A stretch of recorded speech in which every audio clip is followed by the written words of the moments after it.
the time is 6:01 p.m. I will now open the special board meeting and take roll. Director Williams? Here. Director Luth? Here. Director DeMonico? Here. Vice President Krieger? Here. Myself present. Please make sure your microphones are on and remember to talk directly into it. Flag salute, so I'm going to ask Vice President Krieger, soon to be our president, to please lead us in the flag salute. Please join me in honoring our great nation. Ready, begin. I pledge allegiance to the flag of the United States of America and to the republic for which it stands, one nation under God, indivisible, with liberty and justice for all. Thank you, and if you will all please remain standing for the invocation. We have Chaplain Roby here today, and you could please present the invocation for us. Let's pray. Thank you. Heavenly Father, we thank you for this beautiful day, Lord. We thank you, Father, that you alone are sovereign. And most of all, Lord, we thank you for your love and your grace and your mercy. Father, I lift up our board of directors to you tonight, and I pray that your wisdom and your guidance would be on them tonight in the decisions that they need to make. May those decisions, Lord, glorify and honor you. Lord, I pray for our fire district. I pray for our first responders and their families, and I pray for the cities that we represent. We pray for your continued blessings and protection on them, Lord. And we pray this all in Jesus Christ's precious name. Amen. Amen. Thank you very much. Okay. Clerk of the board, do we have any changes to the agenda this evening? We have no changes to the agenda.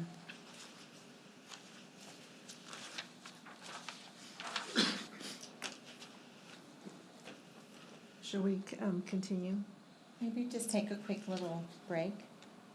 Sure. Yeah, let's just take a quick little break, okay? Just a little 5 minutes. Is that the only thing? This is it, yeah, we're there. So I'm just gonna call just a quick little, maybe 5-minute break if anybody wants to go get coffee or anything right now, okay? Public hearing. Public to provide input regarding the composition of the divisions and to consider division boundaries for the fire district, transition from at-large to by-division elections, and adoption of boundary map. Okay.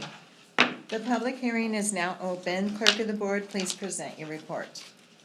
President Ramos, Evinger, and members of the board, the purpose is to provide the public with an overview of the fire district's plan to transition from at-large to by-division elections and adoption of a boundary map pursuant to the California Voting Act, CVRA, and associated statutes, and receive input from the public regarding the composition of the divisions and boundaries for the fire district's transition from at-large to by-division elections and adoption of boundary maps.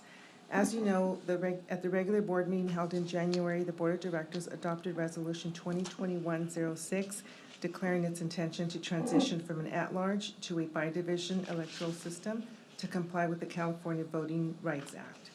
At the regular board meeting in October of this year, a timeline was presented to the Board of Directors for this project.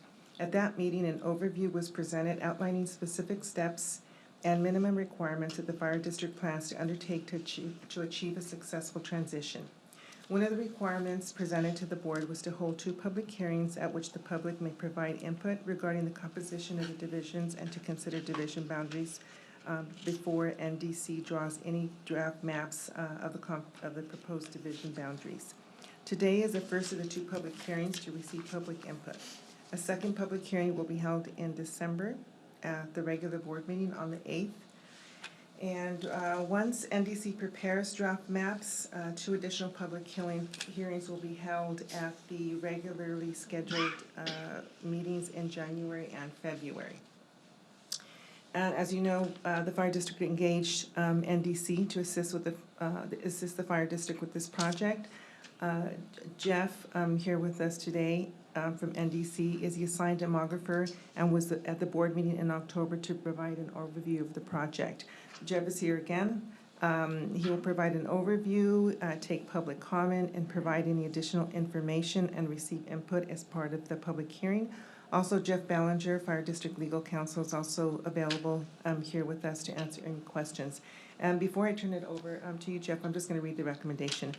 It is recommended that the Board of Directors conduct a public hearing to provide an opportunity for the public to receive an overview of the Fire District's plan to transition from at-large to by-division elections. and adoption of a boundary map pursuant to the California Voting Rights Act and associated statutes, and provide input regarding the composition of the divisions and boundaries for the fire district transition from at-large to by-division elections and adoption of boundary map. Welcome back. Perfect timing. Well, good evening, everyone. My name is Jeff Simonetti, and I'm with National Demographics Corporation.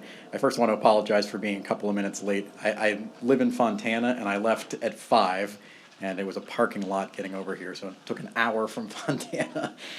So this evening, we want to go through a little bit more in detail on the districting process.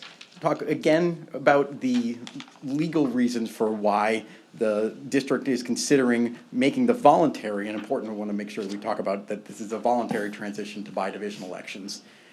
Go through some of the project deadlines, the key deadlines that we have to meet, the next steps and hearings, and then most importantly, what's different from the last time is that we have the full 2020 census data, and you'll see here we have some specific demographic data as well as maps.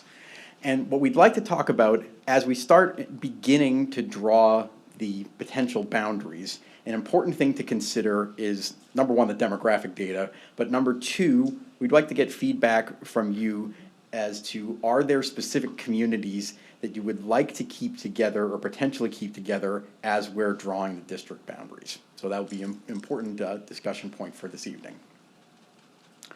First, we'll talk a little bit about the legal background associated as to why we are making the change in election systems. Now, currently, as you know, you are all elected in an at-large voting system, and why we'll be making that change where we have an at-large, meaning that everyone in the district has the ability to vote for every one of the members of the board of directors, to go to either a by-district or, in this instance, we're referring to them as divisions of the board, meaning that the district will be broken up into particular boundaries, and then people only within that division would be able to vote for a particular member of the board. And there's a very specific reason for that, and as we discussed the last time, it's that the California Voting Rights Act was written specifically to encourage either by-district or division elections. So the California Voting Rights Act, which was passed in 2002, is an extension of the Federal Voting Rights Act, which was passed in 1965. And in the Federal Voting Rights Act, it set what's a four-part test to determine whether a jurisdiction is in violation of the law pertaining to that. The California Voting Rights Act makes it significantly easier for plaintiffs to force jurisdictions into by-district elections or by-division elections in this instance by eliminating two of those tests that were determined in the Federal Voting Rights Act. So the two that were removed is, can the protected class constitute the majority of a district, and do the totality of circumstances indicate that race is a factor in the election? And so now, under the California Voting Rights Act, there's only two tests that have to be determined whether or not you are in violation of the California Voting Rights Act, and they are the two in the middle there. So does the protected class vote as a block, and it again doesn't have to be a majority, and do the voters who are not in the protected class vote in a block that defeat the preferred candidates of the protected class? Liability now is only determined by the presence of those two issues and racially polarized voting. So you've probably heard some of the high-profile impacts here, and there have been at least 240 school districts, 34 community college districts, 154 cities, 1 county board of supervisors, and 35 water and other special districts that have already moved to either by-district or by-division elections. And there are still some that are moving through that right now. For example, one of the clients that we're working with is the city of San Dimas over in Los Angeles County. There's a city who hasn't transitioned to by-district elections. They're doing that right now. There have been some, as we discussed, high-profile cases. The most high-profile of all of them would be the city of Santa Monica. That case is currently moving through the Supreme Court. We're waiting for the decision on that. And it's estimated that so far Santa Monica has spent $7 million on their defense, and the plaintiffs in that case have asked for $22 million in legal fees after the original trial. So that's still pending. On the right-hand side there, you'll see the key settlements that have that have been settled so far. Palmdale being the highest at 4.7 million, but there have been, let's see, 5 cases that have already been settled for over $1 million. And there's been an estimated $16 million in total court settlements and awards so far. So that's the main impetus for why this policy is taking place. But again, as we discussed, you guys are voluntarily making that move. So this is kind of preemptively getting out in front of potential CVRA impacts. Can I ask a question? Yes. Have these, any of these cities and whatnot gone to appeal in their endeavor to try and prevent this? I take it they have these high awards because of the fight that they Yeah. put on trying to keep it from happening. Yep. Yeah. So the ones on the right-hand column there are settlements. So that those cases either didn't go to trial or were settled prior to that. The one that is still pending and that has taken up at most of the news associated with that is Santa Monica. And it's gone all the way up to the Supreme Court, and the case has been heard. It's just awaiting the decision. So yes, that's the one that lots of folks and Is that one going scorched earth? when you say scorched earth, they've gone all the way to the Supreme Court. So yeah, there's been. Every last thread of fight. Yep. Is gone. Yep, and you can see in the bottom left-hand corner there, it's the estimated $7 million in legal expenses so far, and the plaintiffs, like I said, have asked for $22 million in legal fees. So Is it going to the state Supreme Court or the U.S. Supreme Court? state Supreme Court right now, and we're awaiting a decision from the state Supreme Court on that. It's been heard, but there's no decision that has been handed down yet. These settlements don't include legal fees, or do they? Those are just settlements? Those are just settlements, yes. So my question is, the 300, 400 cases between all the school districts, cities, is there now a better representation of minorities on board of directors? That's a good question. So one of the things to remember about the California Voting Rights Act, or any of those, is that it doesn't guarantee the outcome of an election. It has to give the process fairness, but it doesn't guarantee that minority candidates will either want to move forward in the election process or will be elected. So it's looking at the fairness of the process, not necessarily the outcome. But it's an important distinction that you made. One more question, just on voting trends. Mhm. When you talk about minorities to voting, does the trend of what the minority voters do, or is these divisions based on the amount of minorities in a district? It has to do with the amount of minorities in a district. Yes, and looking at this. Remember too that when we're looking at the census data, number one, that only occurs every 10 years, and it's a snapshot in time. So it's looking at the census data that was in a given cycle. So for all of these ones that either went through the CVRA process, would be based on the 2010 census data. For ones that are going through the process now, like for example San Dimas or for you, since we have the updated census data, it would be with the 2020 census data. But that snapshot at either one of those points. So, as we discussed, there's a particular process that the districting has to go through. So the first is we have 2 initial pre-draft map hearings. So those are on tonight and then December 8th. So we'll be talking, these are held prior to the release of draft maps, and this is specifically to provide education on how the process works and then to solicit input on the communities within the district. And we'd like to get your feedback from you as to, are there particular areas either within a city or within a district that you'd like to say, hey, if possible, we'd like to keep these areas together. We will then take that feedback and we will draw some maps ourselves. Also, we'll be discussing we're putting together an online mapping tool for you that for citizens or the general public, if they're interested in providing feedback from us on what they'd like to see included in their draft maps, they can draw those.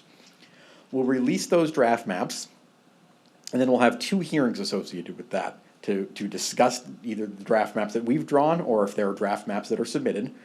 Those will be on January 12th and February 9th. And one thing to remember too is that there's a 2-step process to drawing the maps. The first is, what are the physical boundaries of these maps? The second is, what is the election sequence? So which one of the directors will be up in 2022 and which one of the directors will be up in 2024? So we'll take those into consideration during those 2 draft map hearings, and then we'll have a final map adoption hearing, which will be on March 9th.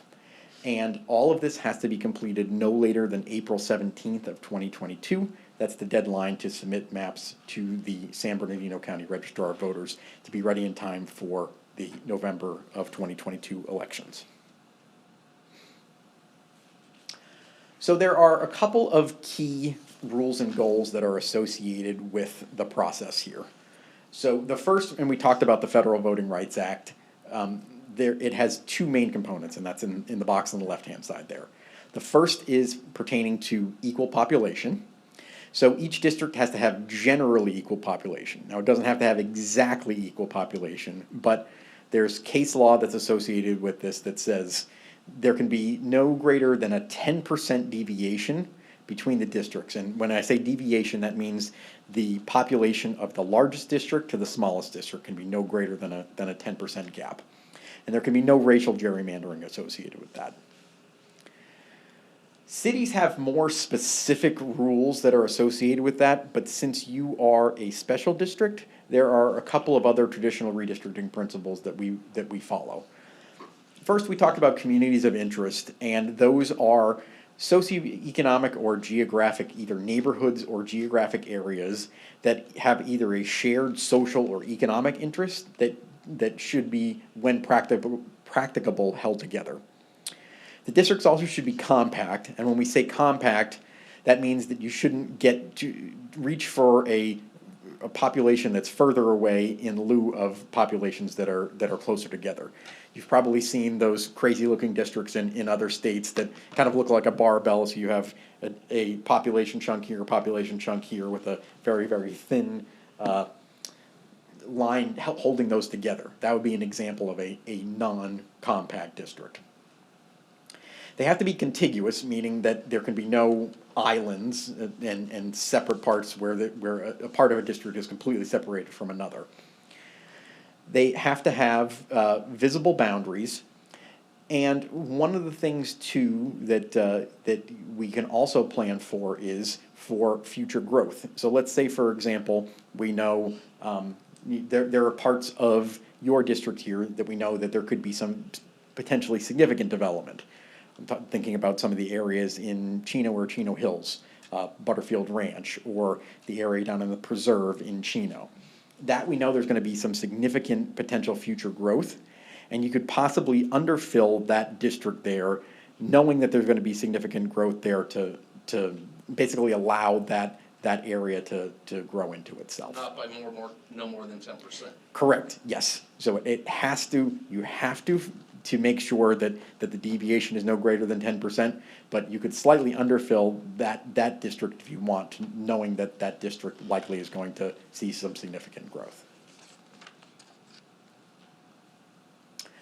So let's go through some of the demographic statistics. So here, this is the updated demographic data with the 2020 census data. So this is something different than what we talked about the last time, because the data had literally just been released the last time we spoke. So you'll see a couple of important different ways we calculate population. So when you see total population in the top box there, right here, that is all the citizens counted within the district. Okay, and you can see there that we have 41.4% Hispanic, and then the way that the Census Bureau looks is that they ask, are you of Hispanic descent or are you not of Hispanic descent? And then you'll see where we say here, non-Hispanic white, non-Hispanic African American, that's how they break that down. Yes. My son's married to a Mexican and he has 3 kids. Are the kids Hispanic or are they white? Mr. Williams, that they're whatever your son put on the census data for them. So they can pick either one? Yes, it's whatever they put down on their census sheet. Yes.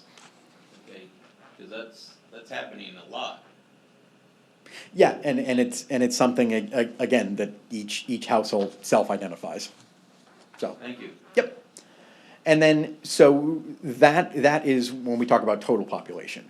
For purposes of when we're talking about looking at making sure that we're not splitting protected class voting, most importantly, we'll be looking at where we have their citizen voting age population, or CVAP for short.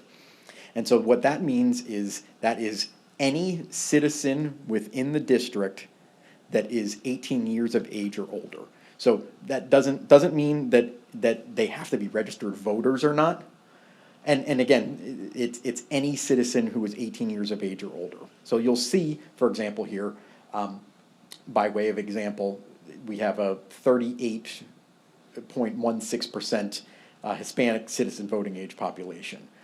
But you'll see when you go down to voter registration in November of 2020, you'll see that the estimated Latino voter registration was approximately 38,005. So that means, as it makes sense, not everyone who is of voting age population is a registered voter. But for purposes of looking at, as we mentioned, protected class voting, we specifically look at citizen voting age population. So there are your breakdowns there. So the maps, they're drawn on population or on this voting age population? What's They're drawn on the total. Good question. They're drawn on the total population, but when we're looking at protected class voting, so in other words, is there an ability to draw a majority seat, for example, with a majority Hispanic population? That's something that we'll be looking at. In that instance, when you're looking at protected class voting, it specifically pertains to the citizen voting age population. And then again, you'll see here voter registration and then voter turnout in both the November of 2020 and the November of 2018 election. When you draw the boundary, it is only to do with the population 18 years and older, whether they're registered or not. So when we're looking at population in terms of the deviation and making sure that we're not deviating between that, it's total population. So it's the total population of the district. Kids and all that? Yes. When we're looking at protected class voting, that's when we look at the citizen voting age population. Thank you. Yep.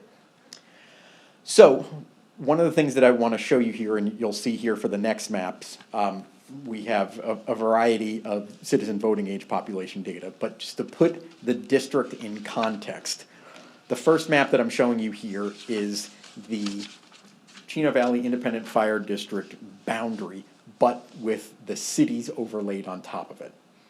So you'll see on the right-hand side, the eastern side, the City of Chino's districts are drawn in black there, and then the City of Chino Hills districts are in blue. Now you'll see the difference here. Chino has 4 districts and City of Chino Hills has 5. The reason for that is that the City of Chino has 4 districts and then an at-large mayor. The City of Chino Hills has 5 districts with a rotating mayor, so that's why the number of districts between the two cities are different.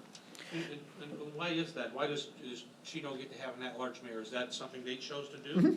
Or is it because they're a charter city or versus general law city? They're a general law city, they're not. Yeah. General law? Yeah, and so during the districting process, when they went to districts, they had, and I wasn't there when they did that, but you have the ability in general law cities to say, do you want to do 4 districts and at-large mayor, or 5 districts and a rotating mayor? By way of example, a city that's going through districting right now is the city of Laverne up in LA County, and they're going through that exact process right now. And they're making the determination, exactly that question, do you want to do 4 districts and at-large, or 5 districts with a rotating? So it's, Can anybody do that in any special district or other districts? Or is that just for cities? don't know the answer to that question. It's really for cities. Special districts generally don't have the equivalent of a mayor. Our equivalent is the board president, and most all of them provide for rotation system. Thank you. So this again puts kind of in context where just kind of looking, without that kind of, the district looks kind of like a blob. So I wanted to make sure we put into context where the cities are, and just so you can see where those boundaries. The next couple of maps here will show you your citizen voting age population data. And so for each one of these maps that I'm going to show you, the citizen voting age population has the same color scheme. So the purple and bluish colors are lower concentrations, and the sort of yellowish and reddish colors are higher concentrations. And this is done by census block. So each one of those sort of, crazy looking blocks there are a census block, and that's the most granular data that we get from the U.S. Census Bureau. So as you can see here, particularly in the southern and northern parts of Chino, we have pretty significant Latino citizen voting age population. And that's according to the 2020 census. This is all yes, good question. Yes, this is all 2020 Census Bureau data, so just released. So could you please go back and this, now, is the brown Hispanic? Or is there any, you said there's significance to the color?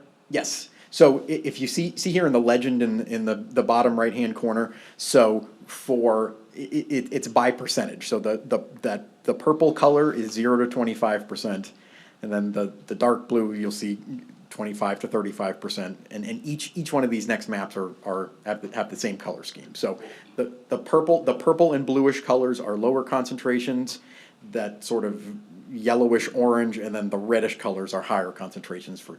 Okay, so it's not different, it's all Hispanic, but it's all Hispanic. depending on how the By density of by census block, what percentage of that census block is Latino citizen voting age population?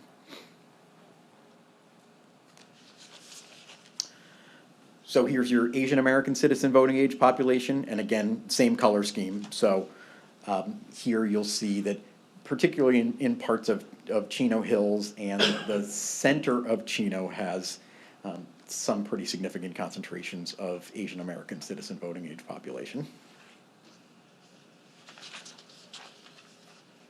And the areas that are not filled in, those are, you'll see, for example, here, southern Chino, that's area either with no population, or some of the areas in the center part of Chino, those are industrial areas that don't necessarily have population.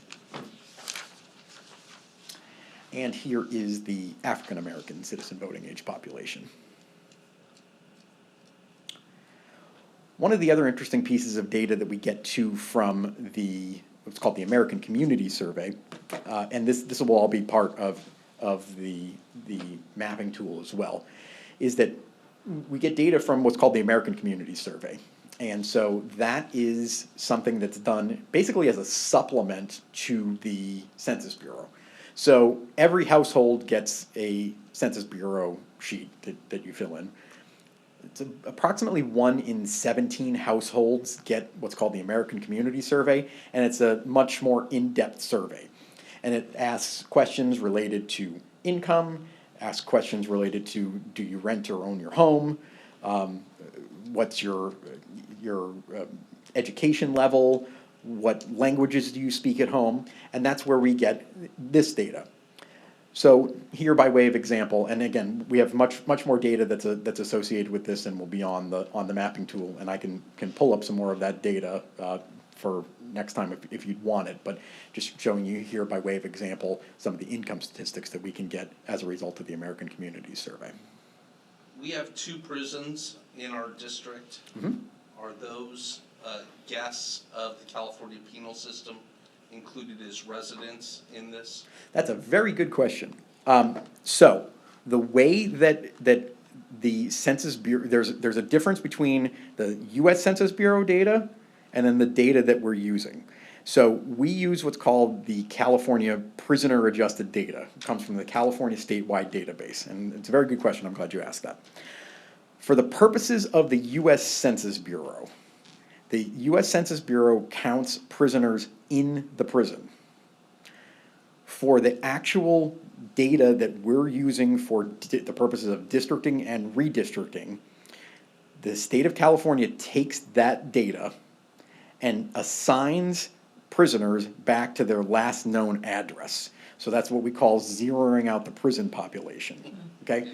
So, and you bring up a very good point, because you'll see the census data, the difference between the U.S. Census Bureau data in terms of full numbers between what they count and then what the California statewide database.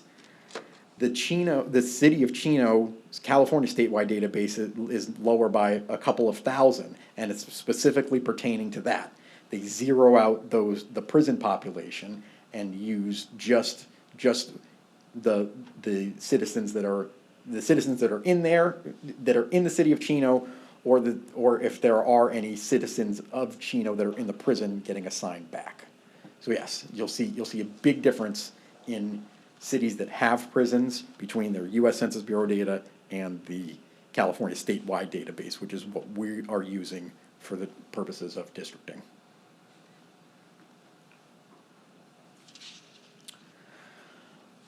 So one of the things that we want to mention here is that we had a delay here, as we mentioned, between the Census Bureau data release. Normally, if this were 2010, the data that we received would have been released back in March, and we received that on September 27th. So just to show you how much of COVID has affected everything, including the Census Bureau data. So that's one of the reasons why we have a slightly slower timeline and a slightly slower rollout. So in the next, I want to talk about the timelines and next steps here, and then want to get your feedback in terms of what your thoughts are on potential communities that you'd like to keep together. Let's talk a bit about the remaining timeline here. So we talked a little bit about the mapping tool. Now that we have your full data set, we are working through and building your online mapping tool. We're hoping to have that ready to go here by the end of the month, when we're shooting for that. We have our first public hearing on this evening. December 8th will be our second public hearing, and this will again be a second review. You have to have 2 hearings prior to being able to draw maps. So we'll go through, talk more in detail about communities, give us your feedback on, are there potential areas that you want to keep together. We will be proposing to have our maps and comments due from the public in early January. And the reason for that is for the 2 draft map hearings and also the final map hearing, which is on March 9th. The draft maps have to be posted at least 7 days prior for consideration.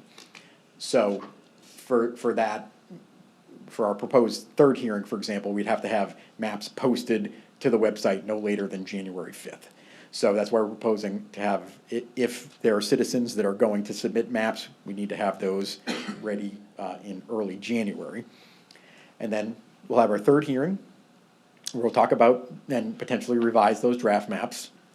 In between January 12th and February 9th, if there are revisions or changes that you want to see to the maps, we can do those. Again, we'll post those 7 days prior, so those would have to be posted early February, so February 2nd. We'll have our proposed fourth hearing. We'll again, if there are any changes to that, publish those revised maps in mid-February. And then March 9th will be our final hearing for the board to adopt their district map. And again, this process has to take place and be completed no later than April 17th of 2022. And that is, the reason for that is that that's the deadline to submit a final map to the Los Angeles County Registrar of Voters. Is that me? You? Amber alert, apparently. All right. Well, with that, that concludes the presentation, and so I'd be happy to answer any questions, and again, like to hear your feedback on, are there any particular communities that you think would make sense to keep together for the purposes of the beginning part of the redistricting process? I do have one question. Yes. That Now- we'll take those Oh, during you- board comment. okay, Yeah, you're gonna we're go- still- Yeah, so right now, we're still, we have a public hearing right now, so we'll do board comments in the, so, Okay. okay, thank you. Okay, clerk of the board, do we receive any requests to speak or any? We have no request to speak. Okay, all right, the public hearing is now closed. Now we can talk. This is the time for the board to comment, and Vice President Krieger forfeits his. Absolutely. Okay, Director Williams. Thank you. Did they move the deadline back because of the delay in census and stuff? No. And I can tell you that consider yourself lucky that you guys have November elections. Right now for March or June cities, and like for example, we talked about Laverne and San Dimas, they got the census data, I mean, we had usable census data probably about mid-October, and they have to have maps, this whole process has to be completed by December 15th. So they've got an extremely compressed time frame. Okay. So- Seems so a yes. little tough, thank you. Yep, but you know, we've got enough time here, and you know, the good thing is that we'll have the online mapping tool up, and we'll have at least a month there where, you know, people would be able to have access to the tool and provide us feedback, so. Okay, no further questions? I don't believe so. Okay, Director Luth. So initially, NDC will draw the initial maps after the two public hearings, is that, there'll be some suggested maps drawn? Yes, so our plan is, let's see if we get draft maps that are submitted from the public, and then yes, we can either draw maps if we don't get them, or supplement maps as well, yes. Okay, and so this mapping tool, that'll have data, numbers, population numbers and whatnot, so as you move lines, whatnot, it'll give you, Yep. okay. Yeah, so basically what the mapping tool, and we'll walk through it at the next hearing. Basically, when you arrive on the website, it will look like a blank one of these maps, and it'll have your demographic data and some of the data that we walk through on the side, and you'll be able to basically draw your own boundaries and provide suggestions from there. And will it tell you, it'll tell you the percentages of what everything is? Yes. Of minority populations and all that kind of stuff? Yes. Yep. Yeah, I mean, one of the things that it seems important to me when you're asking about communities to keep together is the two cities, somehow that's considered, and I don't know what that looks like, I don't know if there's a couple of districts in each city and there's one that kind of I don't know, but I think that's one important consideration is the cities. Okay. Yeah, and you know, one of the things, well, just because of obviously simply the size of each one of the cities, they would have to be broken up into at least a couple of districts. But you know, if there are, you know, maybe we can get feedback on, are there particular parts of the city that you maybe want to keep together, and then consider that from there. Okay. You good? Yeah, from I now was on. just gonna ask the exact same question Harvey just asked Okay. about the two cities. Yeah. And the reason I asked that is because I think with the Voters' Rights Act, I understand what the intent is with the law, but when we're a special district and we're serving multiple cities, to me, there's also an equity issue between the cities. Sure. And overloading the board with a majority, even though we're by division, of people from one city. And, I think that causes friction sometimes, so I think if there's a way where we could equalize those districts to where each city would have equal representation, I would be in favor of something like that if possible. Yeah, and I think I think the city of Chino has a slightly larger population, and remember too that there's a small unincorporated, and there's not a significant amount of population up there, but there's a small unincorporated, section up. Oh, in the north part. In the north part, yeah. Probably eventually be Chino. Yeah. Possibly. Do you, is it, We'll see. is it Francis or is it Phillips? Do you know what that, with the Mostly- northern, Mostly north of Phillips. Yeah, you know. Phillips? Parts of it is Francis, but part, it Yeah. kind of jogs a little bit. Yeah. Got it, But, yeah, Francis, probably more north of Francis. okay. But it does jog a little. Yep. And remember too, when we talk about, when we have to keep in mind, one of the most, Always. communities are important to keep together, but remember, the most important thing is pertaining to the Federal Voting Rights Act, and they have to, keeping communities together as long as we are keeping in mind the population deviation that we were discussing. Yeah, this is gonna be very tough. This is, yeah. How would you do that? Well, let me give you an example. So let's say, you were, let's say a city. Chino, for example, let's say, okay, I wanna keep the entire preserve together.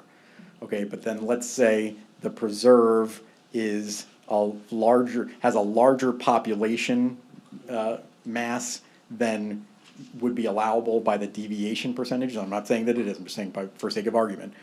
Then the consideration of making sure that that's not violating the deviation rules would be a higher priority than keeping the entire preserve together. Does that make sense? So Yeah. that's the consideration there. But I'm talking about that seat between Chino and Chino Hills. The fifth seat. And what John Monaco had stated was, how do you allocate that, so to speak, when you've got the two cities? Well, that's gonna be our process. Yeah, We'll it's, figure it's that a, out. it's a policy choice. It's a what? It's a policy choice for the board to make. Well, I think we should make that like the mayor and just have it a open seat, at large. We can't do that. We can't We change can't do that. We're a special district. We aren't a city. So we can't do an at-large seat.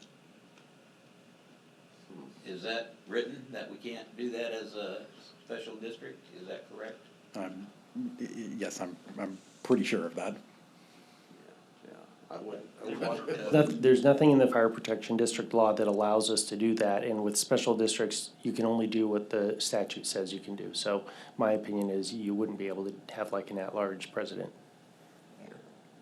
I think that fifth seat's gonna be a toughie. Okay, all right. We have to let Director DeMonico finish his. No, I'm done. And, okay, but Vice President Krieger and myself, we haven't, so. So, I mean, are we at the point where we're talking about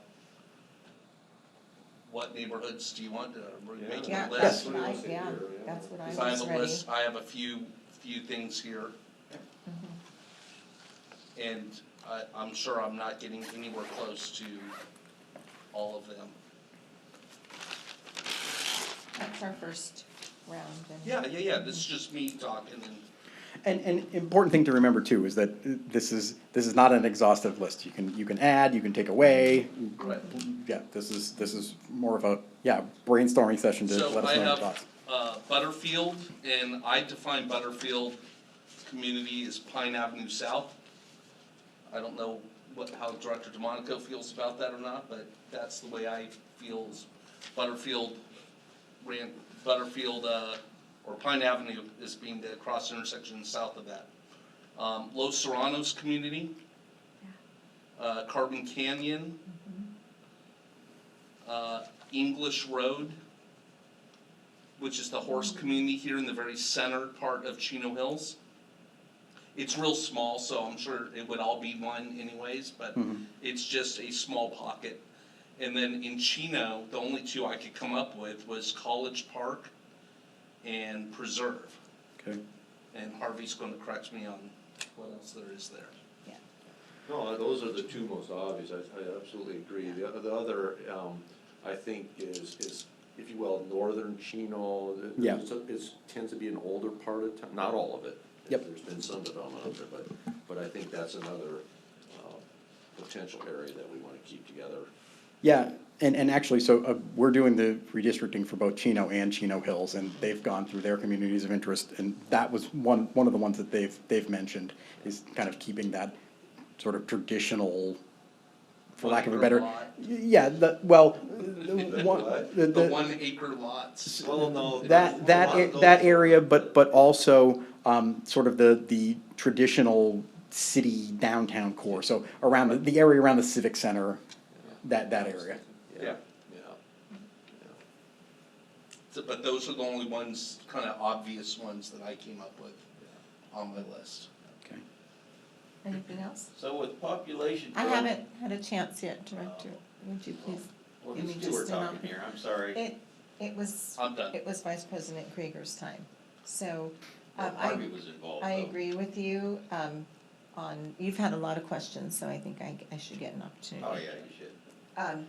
So I agree with you on all those. At first, I wasn't sure about the English road, but, I identify all the, equestrian in that area, so that's definitely, they have an interest in that as well. And,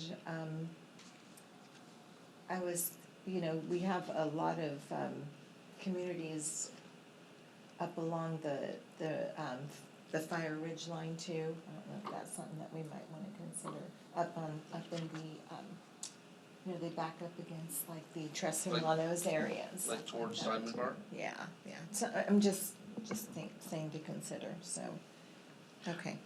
I would think that all that would naturally be put into one Into district. one district, yeah. Anyways, I That's- don't yeah. think we need to identify No. that though. Okay, all right. Okay, so, go ahead. Question I have is, this is an ongoing process with population growth and things, demographics changing all the time, is that correct?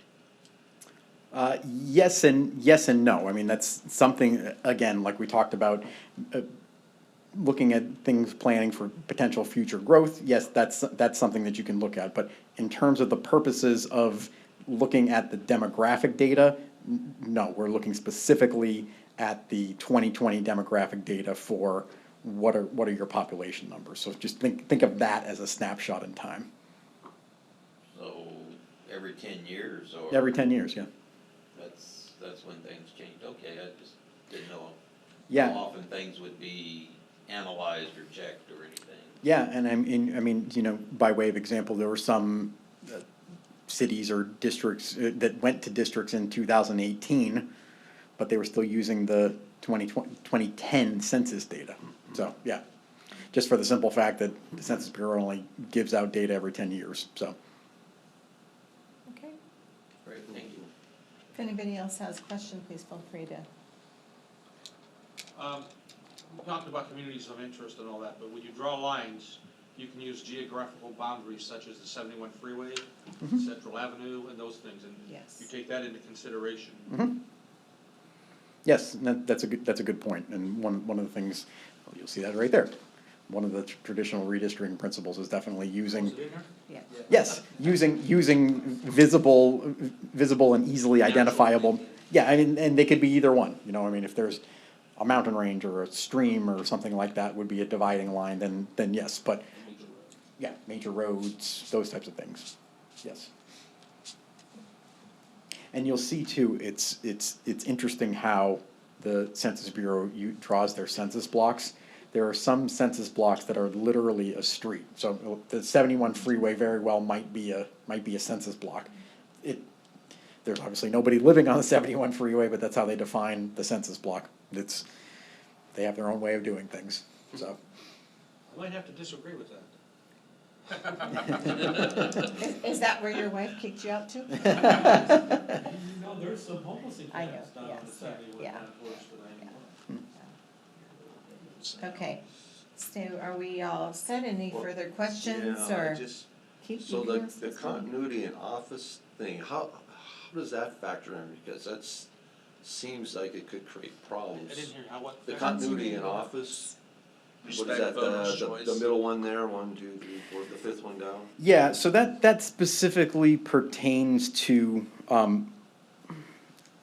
trying to minimize the amount of people that would get, so like we talked about, we have a sequence of elections here, right? And some people, there'll be some districts that'll be up in 2022, there'll be some districts that are up in 2024.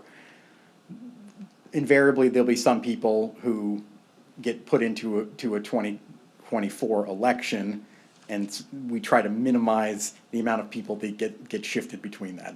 So that's really what that In terms pertains of the to. timing. Yes.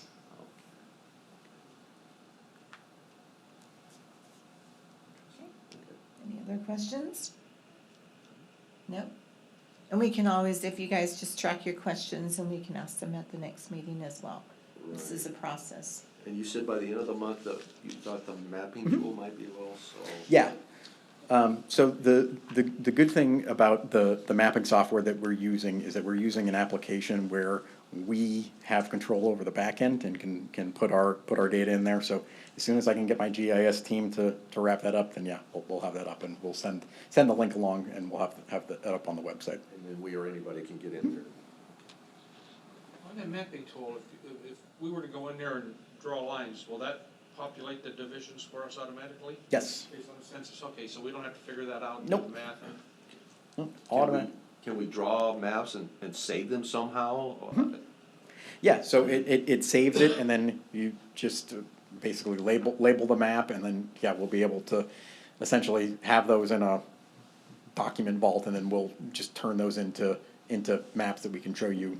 Yeah. So Essentially interactive You have a with database of whatever got submitted and. Yep. you know, And then, so what we'll do is, say for example, we get 10 maps, just for continuity purposes, and so that you know, we can always go back to the map that you want. We'll number those sequentially, so starting with 101 and then go down through, so that, and we'll always keep those labeled and numbered the same. So, like for example, San Dimas, we got 38 maps submitted.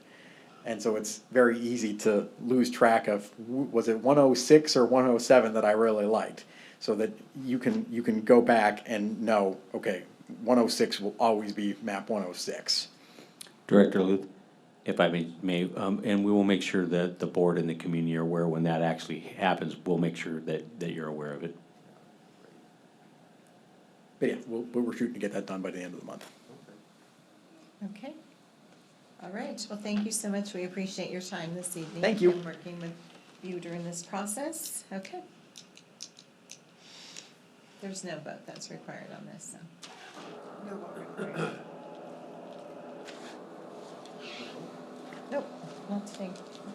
I'll move forward with public Yep. communications. Okay. Yeah. Public communications, this is the time and place for the general public to address the board of directors about subjects that do not appear elsewhere on the agenda. The public may address items on the agenda at the time addressed by the board. Due to board policy and Brown Act requirements, action may not be taken on any issue not on the agenda.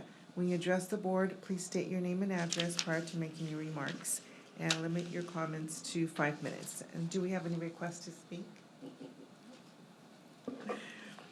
Okay, hearing none, old business, none, new business, none, and board comments. Okay, this is the time for the board to comment. Please provide your comments when I call your name. Director Williams. Thank you very much. We do have a lot of work ahead of us in this redistricting process, I think, and hopefully everything will work out well. I want to thank the board members, my fellow board members, for making me a regular board member at the last meeting. That was very kind of you. And I do have a few scars and bumps and bruises, but hopefully I'll recover and everything will work out great for us. And I think that's about all I want to say. And thank you guys. Thank you, Chief, for helping me out. Okay, Director Luth. Thank you, Jeff. Thank you for the presentation. This sounds like a very challenging adventure ahead of us. Nice to have you, your organization, helping us out with this. I don't know how we would do it, how anybody would do it without that kind of help. So, also, Chief, the picture today, it just strikes me how blessed we are that we can help another fire department or district with a piece of equipment that they need, that we're able to help them with. So I just appreciate that we're in that position, and I appreciate the picture and making us aware of that. I appreciate that. Actually, the thank you should probably go back to the board for your support on our newer stuff and for the support to make sure that we're looking across for our partners. So thank you. That's it. Okay, Director DeMonico. I think Harvey read my notes. But thank you so much for the presentation. This is something that is definitely very challenging, and I'm glad we're doing it voluntarily. Because if we weren't, I think that it would eventually bite us in the you-know-what. And, but thank you, and it's a process that I believe we are doing the right thing. And I agree with Director Luth with the ambulance chief. That was a nice photo, and I'm glad we can help another fire department. We've done that in the past, and we continue to do that. And someday we may need help. Who knows? And that concludes my comments. Thank you. Vice President Krieger. Everybody said enough, thank you. Okay, all right.